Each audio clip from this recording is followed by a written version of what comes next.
السلام علیکم ورحمۃ اللہ وبرکاتہ۔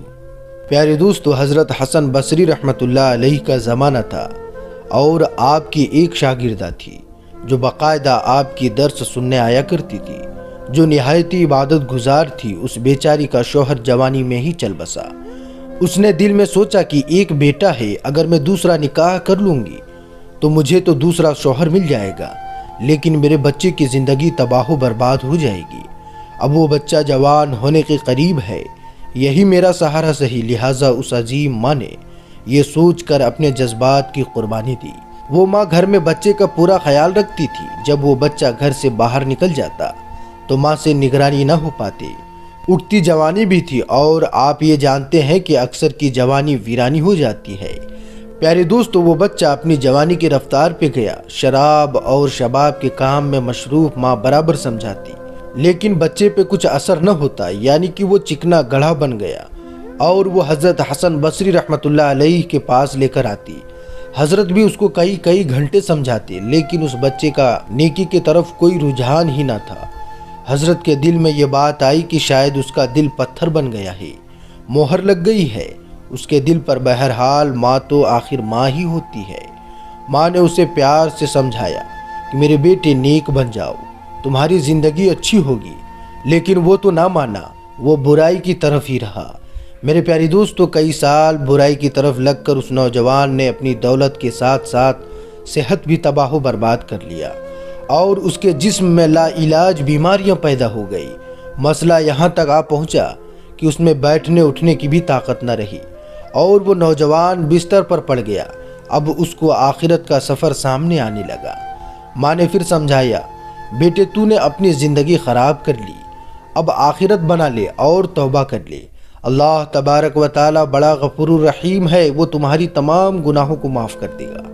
پیارے دوستو، موت کو سامنے دیکھ کر وہ نوجوان کا دل موم پڑ گیا اور اس بار ماں کے سمجھانے پر وہ نوجوان کہنے لگا، ماں میں کیسے توبہ کروں؟ میں نے تو بہت بڑے گناہ کیے ہیں جس کی معافی نہیں۔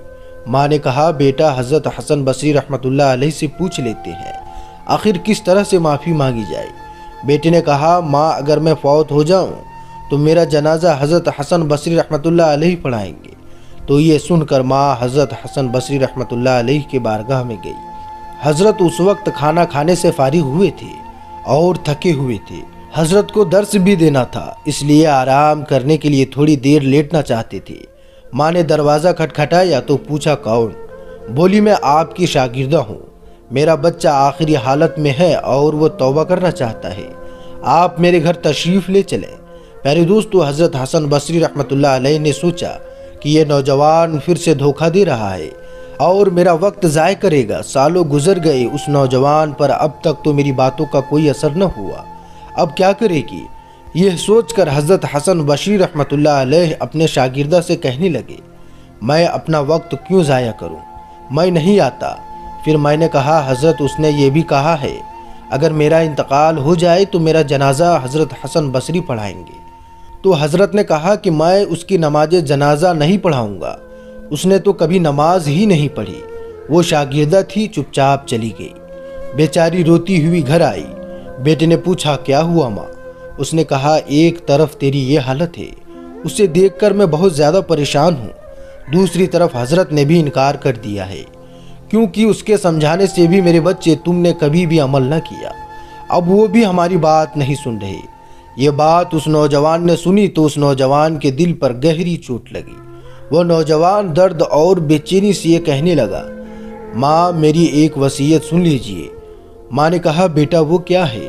کہنے لگا، ہے تو عجیب وصیت، مگر امی جان میری وصیت یہ ہے، جب میری جان نکل جائے تو سب سے پہلے اپنا دوپٹہ میرے گلے میں ڈالنا اور میری لاش کو کتے کی طرح صحن میں گھسیٹنا، جس طرح سے مرے ہوئے کتے کی لاش گھسیٹی جاتی ہے۔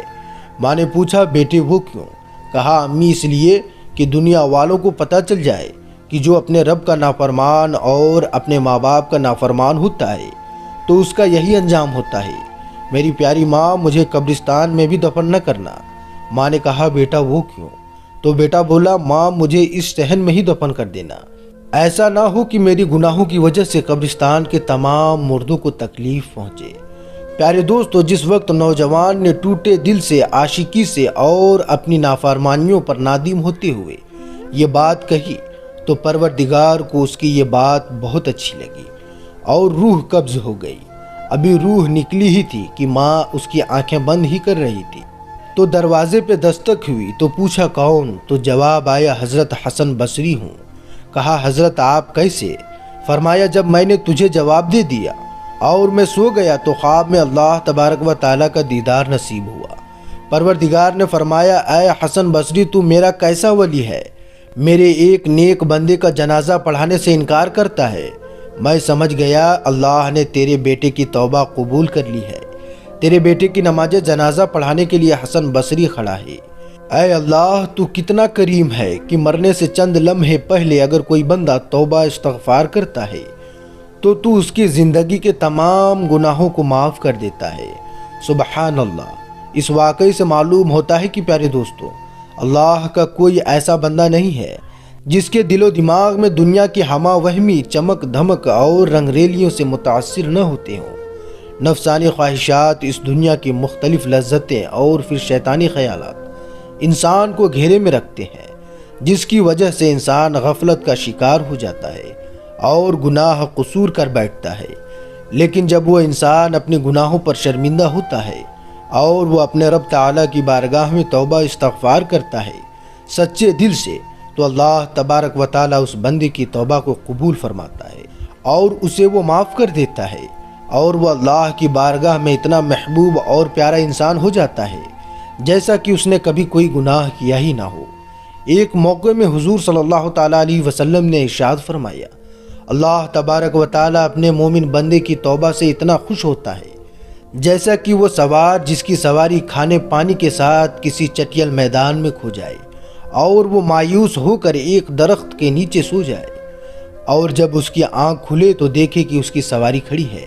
لہٰذا ہمیں بھی چاہیے کہ ہم اپنے رب کی بارگاہ میں توبہ استغفار کرتے رہیں اور آئندہ گناہوں سے بچنے کی کوشش کریں۔